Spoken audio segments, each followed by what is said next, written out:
अस्सलाम वालेकुम, मैं हूं अनम शेख और आप देख रहे हैं नया पाकिस्तान।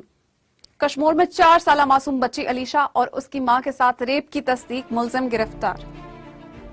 कश्मीर सिंध में कमसिन बच्ची अलीशा और उसकी वालदा तबस्सुम को इज्तिमाई ज्यादती का निशाना बनाने वाले मुलजिम रफीक मलिक ने तबस्सुम को इस शर्त पर छोड़ा था कि वो उसे कोई लड़की लाकर देगी, फिर वो उसे बच्ची वापस करेगा।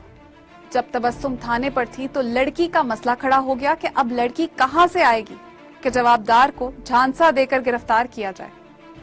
इस मौके पर कश्मीर पुलिस के फर्ज शनास ASI मोहम्मद बख्श जाकर घर से अपनी बेटी ले आए और बोले कि मेरी बेटी इस काम के लिए हाजिर है। फिर जवाबदार को कौम की गैरतमंद बेटी से बात कराई गई, उसे ले जाकर वहशी जवाबदार को गिरफ्तार किया गया। कभी कभी इस घुटन आलूद माहौल में ऐसे ऑफिसर्स देखें तो सीना चौड़ा हो जाता है कि हाँ, अब भी ऐसे लोग मौजूद हैं जो काबिले फख्र हैं, जो अपने फर्ज से आगे निकल कर काम करते हैं। हम सलाम पेश करते हैं ASI मोहम्मद बख्श को, हम सलाम पेश करते हैं वजीर आजम इमरान खान को, जिन्होंने इस बात की परवाह भी नहीं की कि ये पुलिस वाला एक ऐसे सूबे से ताल्लुक रखता है जहां PTI की हुकूमत ही नहीं है, बल्कि उन्होंने इंसानियत को मुकद्दम रखा और रियासत मदीना की याद ताज़ा करते हुए कहा कि मेरा दिल करता है कि मैं इस ASI का माथा चूम लूं और उसे गले लगा लूं। और सिंध का लाल और पाकिस्तान का बेटा ये ASI किसी शेरनी माँ का बच्चा है कि जिसने उस रेप करने वाले मुजरिम को एनकाउंटर से वासिले जहन्नुम भी कर दिया। कितने दिन बीत गए यही सोचती जा रही हूँ कि एक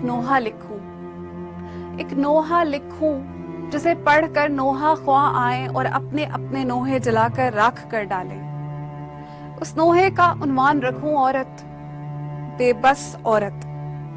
हाँ, वही औरत जो बाजार से गुजरती है तो मर्द उसकी एड़ियों से जांचते जांचते हवस के आखिरी मोहल्ले की गली की नुक्कड़ तक अपनी मैली आंखों से छोड़कर आता है। मैं उस औरत का नोहा लिखना चाहती हूँ।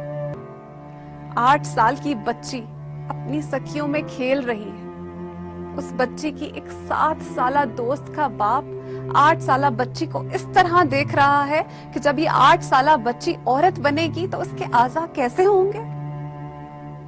मुझे उस 8 साला औरत का नोहा लिखना है।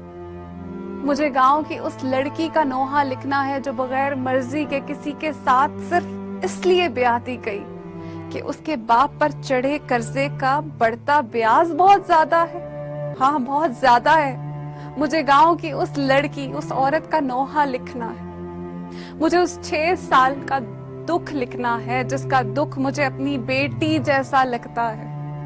मुझे उस 6 साला बेटी ज़ैनब का नोहा लिखना है। मुझे लिखना है कि उसकी मासूम आंखों की पाकीज़ा रोशनी कैसे खून के आंसुओं में नाबीना हो। मुझे ज़ैनब का नोहा लिखना है। हाँ, मुझे ज़ैनब का नोहा लिखना है। मुझे उस औरत का नोहा लिखना है जो एक मशहूर अमीर घर में पैदा हुई और बचपन से उसके सगे रिश्तेदार ने सर पर हाथ रखने के बहाने बेटी कहकर चस्का लिया। उस अमीर घर की औरत की इमारत भी उसे महफूज ना रख सकी। वो औरत अब नफ्सियाती है क्योंकि उसने कभी किसी से ये बेगैरत दर्द बांटा ही नहीं कि इज्जत ना उड़ जाए। मुझे उस झूठी बाइज्जत औरत का नोहा लिखना है। मुझे नोहा लिखना है उस लड़की का जो सुहाग रात की सुबह से पहले शोहर के हाथों इसलिए कत्ल कर दी गई कि उसका खून उसकी पाकीज़गी साबित ना कर सका। मुझे उस पाकीज़ा औरत का नोहा लिखना है। मुझे नोहा लिखना है उस औरत का जो सफर में थी, रास्ते में अपनी औलाद के सामने उसकी इज्जत की धज्जियां उड़ा दी गई। उसके बच्चे, उसके 2 बच्चे, ये सब अपनी आंखों से तकते तकते बेबसी में रोते बिलबिलाते रहे। मुझे उन बेबस बच्चों की माँ, उस मुसाफिर औरत का नोहा लिखना है।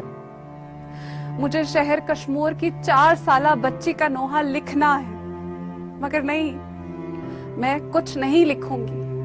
मैं थक गई हूँ कि इन तमाम औरतों के नोहे सदियों से कूचे कूचे में उरियां अजहाने लिखे कि औरत जो सिवाय जिस्म के ढेर के और कुछ समझी ही नहीं गई। मेरे जहन की डिक्शनरी से अल्फाज इस तरह से उड़ गए हैं जैसे कयामत से पहले मुकद्दस सहीफे के अल्फाज उड़ा दिए जाएंगे।